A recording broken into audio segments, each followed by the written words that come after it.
자, 우리 두 번째 주제, 굉장히 뜨거운 주제인데 네. 이번에 이제 개각을 했어요. 네. 그러니까 문재인 정부의 지지율이 이렇게 쭉 내려가니까 정말 무마용 개각이다, 뭐 위기관리용 개각이다 이러는데 진짜 이 바뀐 사람은 안 바뀌었어요. 장하성 실장은 왜 그렇게 갖고 가는 거예요? 전 답답해요. 아마 청와대, 또 문재인 대통령, 또 청와대에 있는 그 이른바 경제 관련된 네. 분들 다는 아니겠습니다만 문재인 대통령 일단 그렇게 생각하는 것 같아요. 장하성 실장이야말로 현인이다.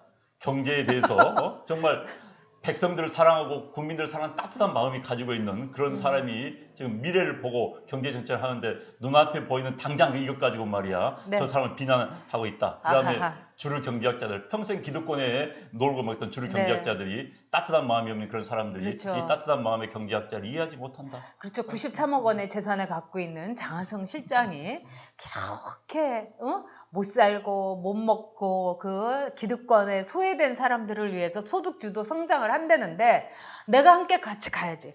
굉장히 문재인 대통령 그런 점에서는 뚝심이 있다고 좋게 말할 수도 있지만 고집이 세요.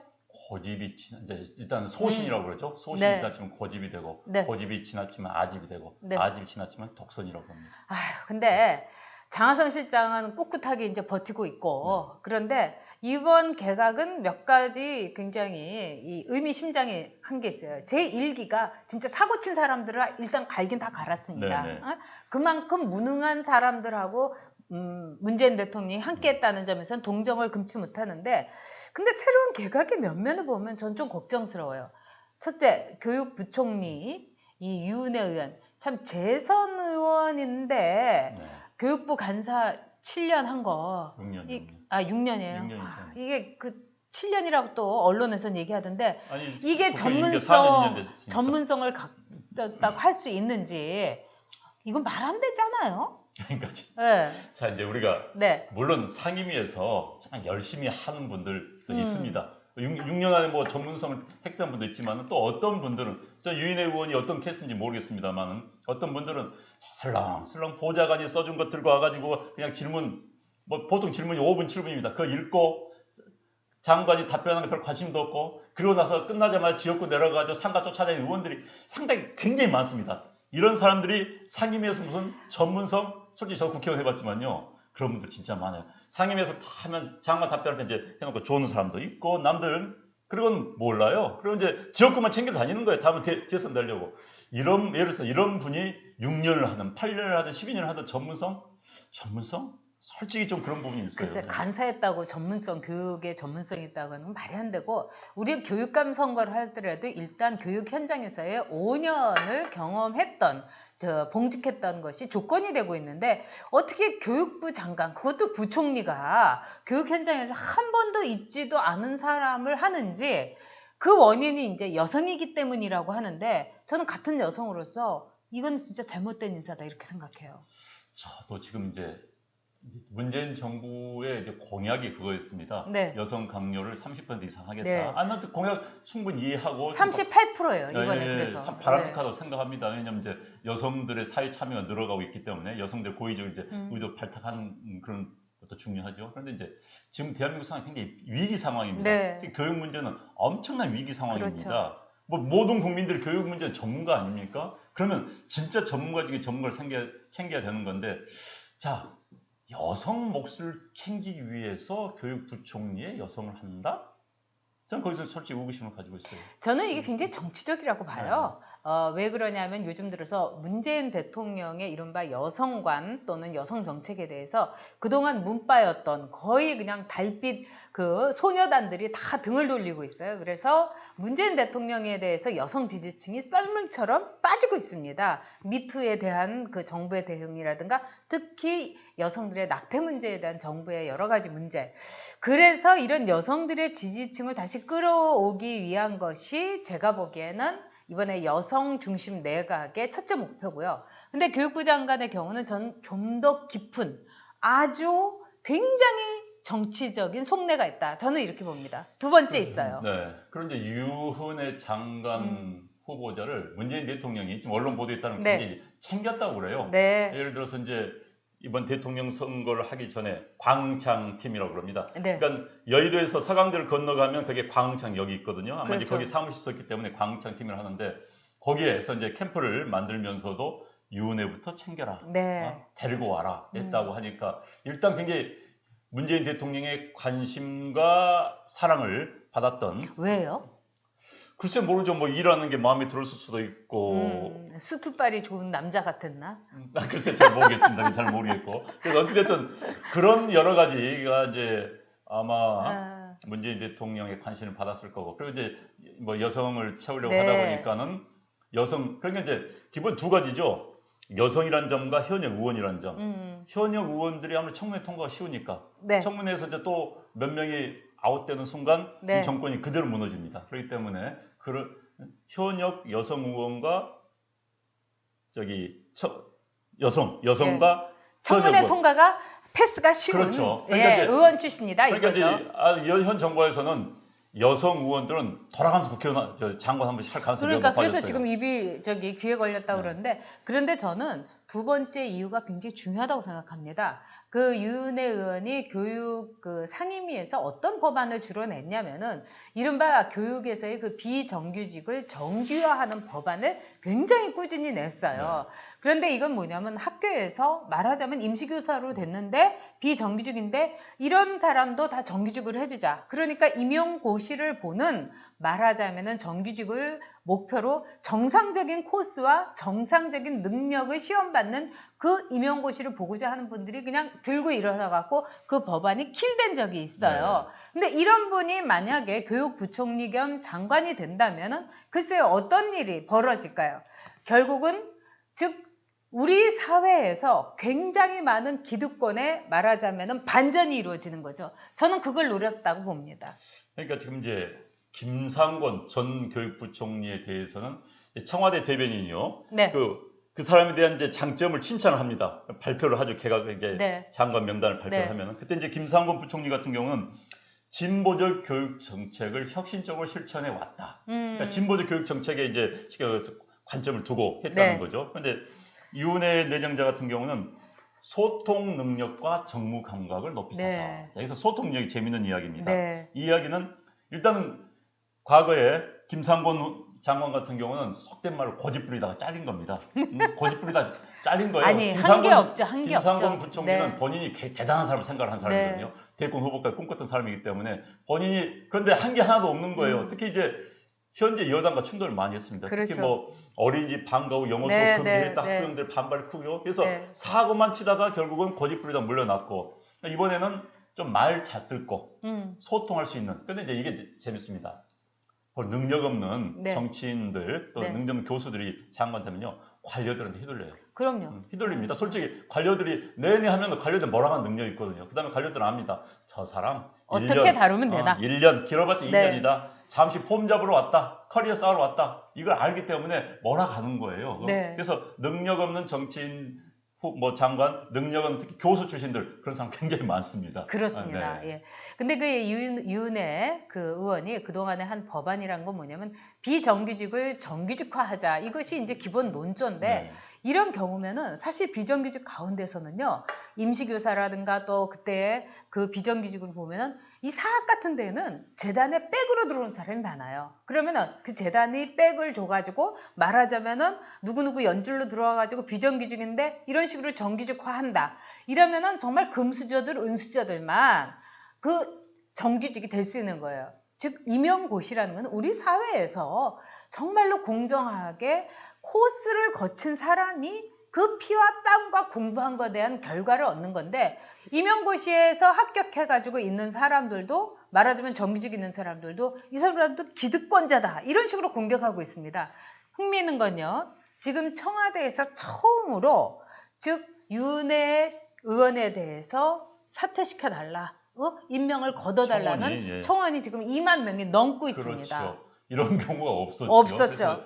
유은혜 내정자에 대해서는 지금 언론도 사실 이제 이 청문회 과정에서 낙마시킨 경우가 많이 있지 않습니까? 네. 근데 낙마시킬 때는 보통 이제 언론이 덤벼듭니다. 네. 언론이 왜 덤벼드냐? 제보가 들어와요, 언론사에. 네. 언론사에 어떤 후보자에 대해서 장관 후보자에 대해서 어떤 문제가 있다, 비리가 있다 제보 들어오거든요. 벌써 지금 오늘도 저희들 들어오기 전에 뉴스를 보니까는 벌써 무슨 뭐 사무실 관련해 가지고 그렇죠. 나오기 시작한 예. 겁니다. 그래서 자기 지역구 사무실이 그 피감기관 말도 안 되는 거예요. 말이 안 예. 돼. 그것도 도덕적 문제가 네. 있는 거예요. 그래서 이제 이런 게 막 쏟아지기 시작하면 못 견디게 되는 겁니다. 그래서 저는 유은혜 후보자가 물론 국회의원 출신이기 때문에 또 국회의원들이 다 자기 식구라고 감싸는 게 있거든요. 특히 여성 국회의원에 대해서는요, 남성 국회의원들도 약한 부분이 있습니다. 그래서 대충 넘어가는 경우가 많아요. 그래서 지금 이제 야당 의원들이 어떤 반응을 볼지 잘 모르겠습니다. 아마도 제가 보기에는 야당 의원들이 눈 이렇게 감을 수도 있다고 봐요. 왜? 김상곤 물리친 것만으로 우리는 만족한다 라는 생각을 가질 수 있기 때문에 저는 뭐 유은혜 후보자가 생각보다는 쉽게 통과를 하지 않을까 하는 생각은 들어요. 그러나 분명히 짚고 넘어갈 것이 있습니다. 자, 과연 능력이 정말 대한민국 교육은 100년지 대계고 네. 모든 국민들의 관심사고 네. 그런데 그걸 탈 수 있을 것인가에 대해서는 여전히 퀘스천 마크입니다. 저는 이 교육 문제에 있어서는 여성이기 때문에 유은혜 의원을 발탁했다는 거 이거 자체가 문제라고 생각합니다. 왜냐하면 교육계에 굉장히 훌륭한 여성 인재들이 많습니다. 왜냐하면 우리가 선생님을 보더라도 이 여성 교사가 너무 많다 이런 정도로 문제가 되고 있지 않습니까? 그리고 교육이라는 건 정말 현장이 중요한 거예요. 지금 아이들이 어떻게 변화하고 있으며 학부형들은 지금의 입시 제도에 대해서 어떻게 생각하고 있는가 이거를 아는 현장 경험이 중요한데요. 저는 그런 점에서 이 청문회 통과 상당히 만만치 않다고 보고요. 또 청와대에 이 청원하는 경우에 지금 2만 명인데 20만 명 넘으면은 답을 해줘야 됩니다. 그런 점에서 청와대의 고민도 상당히 깊어가지 않을까 이렇게 생각합니다. 그리고 이제 또 다른 여성 정치인이 진선미 여성가족부 장관 후보자가 있죠. 그런데 저는 오늘 언론 보도를 보니까 재밌는 걸 봤어요. 지금 배우자가 대학 때 연애를 해가지고 지금까지 만나고 살고 있는데 98년에 결혼식을 했답니다.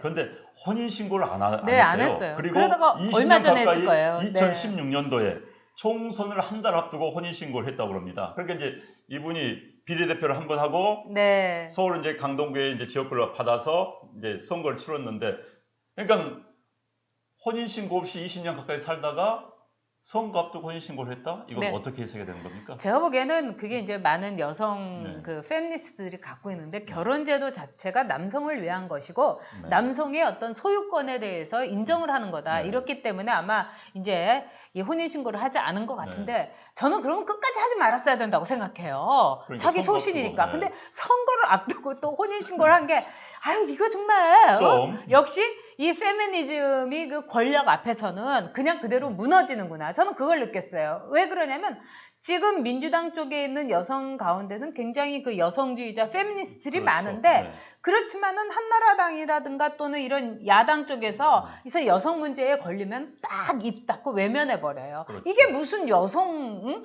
페미니스트예요. 그런 점에서 저는 사실 여성 가족부도 지금 저는 필요 없다고 생각하는 사람이에요. 저는 그런 소신을 밝혔고요.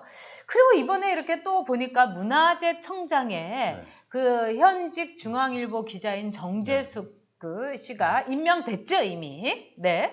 아까 여성가족부 말씀하셨는데 전 세계 이제 행정기구는요.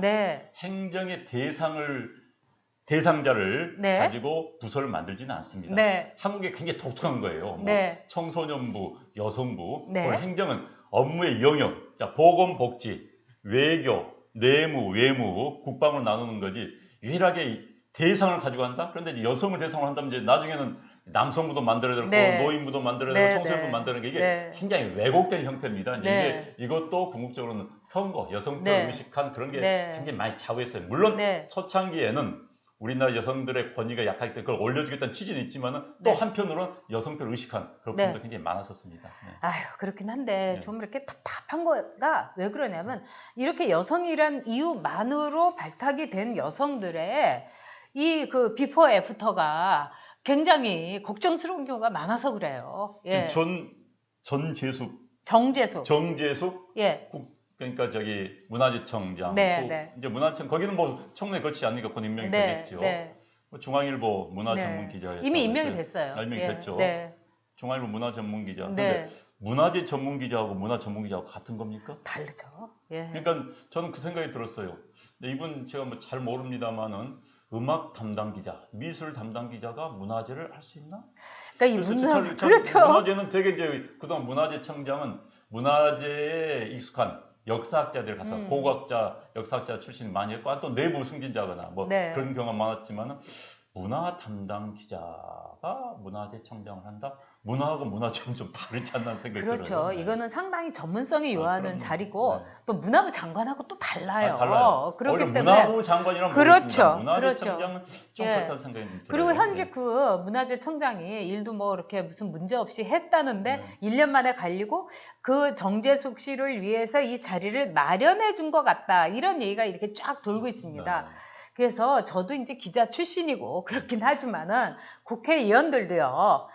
국회의원 출신이라고 무조건 장관 되는데 패스해 주지 말고 이게 나라를 위해서 진짜 이익인가? 우리 나라를 위해서 제대로 일을 할 사람인가? 의원 출신이라고 그냥 하이패스권 끊어가지고 이렇게 주면 안 된다고 생각해요. 그러니까 이게 우리나라가 참 독특한 현상입니다. 네. 우리나라는 대통령제를 지향을 하면서도 이게 이제 의원 내각제적인 성격이 섞이거든요. 그렇죠. 그러니까 미국 같은 경우는 국회의원이 장관을 못 합니다. 네. 하면 내려놓고 나오는 겁니다. 그럼요. 그러니까 미국 상원의원이 국무장관이 되면 내려놓고 나오는 거예요. 그러니까 그 이제 대통령제와 의원 내각제는 별개인데 우리는 네. 지금 의원 내각제적, 즉 네. 국회의원이 장관을 겸하는 네. 이게 있어서 이게 상당히 이상한 왜곡된 형태가 되는 겁니다. 이제 제가 진짜 드리고 싶은 말씀은 네. 장관은요 그 네. 분야에서 베스트 오브 베스트가 앉아야 되는 겁니다. 당연하죠. 정말 최고가 앉아야 되는 거예요. 네. 국회의원이고 청문회를 통과했기 때문에 또 그 사람과 누구와 친하기 때문에 이건 아닌 겁니다. 지금 같은 우리나라는 지금 비상 상황이거든요. 이럴 때는 최고의 전문가가 국가를 위해서 헌신할 수 있는 그런 사람을 뽑아야 되는 거죠. 근데 이번에 이제 문재인 내각 시즌 1도 그렇고 시즌 2도 그렇고요. 글쎄요. 저는 시즌 1을 보면서 굉장히 놀랐거든요. 아니 세상에 이런 사람이 이건 아닌데 했는데 그 결과가 그대로 맞았어요. 근데 시즌 2도 걱정스러워요. 그러니까 이제 이번에 저는 이제 네. 재미있는 이야기를 했어요. 네. 업무 평가에서 낮은 점수를 받은 장관을 주로 교체했다. 그럼 지금 잘렸던 사람들은 업무 평가 저는 그게 궁금해요. 청와대 좀 공개를 하면 어떨까? 다른 장관들도 좀 공개를 해서 대체 뭐 나름대로 업무 평가를 하고 있다는 이야기 아니에요. 이거대로라면은 그럼 지금 이제 이번에 이제 잘린 표현이 네. 잘린 네. 교육부총리 김상곤 업무 평가 무지하게 낮았다. 네. 그다음에 국방부 장관 무지하게 낮았다. 네. 산자부 장관 무지하게 낮았다. 네. 노동부 장관 무지하게 낮았다 이거 아닙니까? 네. 노동부 장관도 그 여성이었죠? 네. 뭐 그분도 그분도 아니에요. 이건 아닌데 그리고 더 웃긴 건 여성이었기 때문에 그렇죠. 근데 이 노동부 장관 한 사람이 또 더 웃기는 게 어쨌든 날린 거 아니에요? 네. 경질된 건데 뭐라고 또 언론에다가 얘기하면 자진 사퇴하겠다고 말을 했다는 거예요. 정치인이라서 정치인이 야, 할 수 있는 그거는 이야기죠. 정말 네. 정치인이라도 오히려 못하는 거죠. 왜냐하면 대통령한테 임명권이 있는데 어떻게 그 내각에 있었던 사람이 자진 사퇴해서 대통령이 날린 것이 아니다 이런 식으로 말을 해요. 여러 가지예요. 가지가지입니다. 그러니까 이제 예. 어쨌든 이번 내각은 네. 그런지 국방부 장관도 그래요. 네. 이제 공군 총장, 음. 공군 총장 하다가 정경도 이번에 네. 국방부장 내정자 이야기입니다. 공군 총장 합참의장 하다가 네. 국방부 장관 올라갔어요. 네. 근데 아마도 첫째는 공군 출신이기 때문에 네. 바로 전임 국방부 장관 해군 출신이었습니다. 음. 그러니까 지금 이제 현 정부가 무조건 기득권 세력을 다 정리를 하겠다는 거예요. 그래서 네. 육군을 기득권 세력을 보는 겁니다. 네. 그래서 해군 국방부 장관, 이제는 공군 국방부 장관. 물론 저도 공군 출신입니다. 저도 공군 장교 출신인데 그래서 아니 하도 저기 공군의 유니폼이 어울려갖고 나무라고 막 그랬다는 거예요. 유니폼 네, 그런데- 저기 그림이 들어와요. 그런데 진짜 멋있었을 것 같아요. 아이고. 네. 그런데 어찌됐든 물론 정경도 현 합참의장, 국방부장 내정장 능력이 있는 것으로 뭐 알려지고 있습니다만은 네. 저는 그 평가의 기준이 네. 육군이 싫기 때문에 딴 데서 네. 뽑겠다. 또 이것도 네. 아니라고 봐요. 아하. 국방에서 전 장관은 최고 전문가 앉아야 되는 겁니다. 이쪽을 청산하기 위해서 딴 쪽을 한다. 이러면 지휘 통솔을 못 하는 겁니다. 그래서 네. 그런 점을 좀 고려해야 될 것 같아요.